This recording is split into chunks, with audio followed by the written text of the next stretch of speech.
Multiple days and multiple protests have passed since deputies from the Clark County Sheriff's Office shot and killed Kevin Peterson. And since then, we've also gotten multiple accounts as to what led up to deputies firing their weapons or why they fired their weapons. So today, again, we asked for clarification and we got nothing. 4 days after Kevin Peterson Jr. died in this U.S. Bank parking lot in Hazel Dell, a memorial marks the scene and questions hang overhead. Here's what we know. Around 6 p.m. Thursday, deputies with the Clark County Sheriff's Office and officers from the Regional Drug Task Force responded to the area surrounding that parking lot. They suspected a man in his car was selling drugs. Investigators say that man ran. It's what happened next that remains hazy. A foot pursuit ensued. Here's what Clark County Sheriff Chuck Atkins said happened after the man, whom he identified as Kevin Peterson Jr., ran from deputies. The information I have is that upon entering the parking lot of the bank, the man reportedly fired his weapon at the deputies. In written remarks emailed to KGW later, the sheriff's office left out the word repeatedly.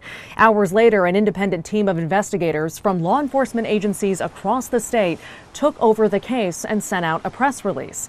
In it, they say Peterson produced a handgun and the officers backed off. It says nothing about him firing the gun. A short time later, the release reads the subject encountered 3 Clark County deputies who discharged their pistols. The release adds a pistol was found near Peterson's body.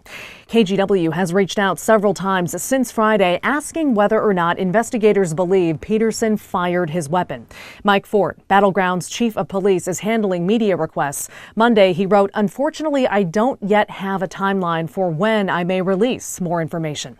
It's worth noting the 3 deputies have not been named, and deputies with Clark County don't wear body cameras. Enough is enough. Enough is enough. Protesters came out throughout the weekend angry about Peterson's death and about the lack of information surrounding it. The tension escalated further by far-right groups who came to counter-protest.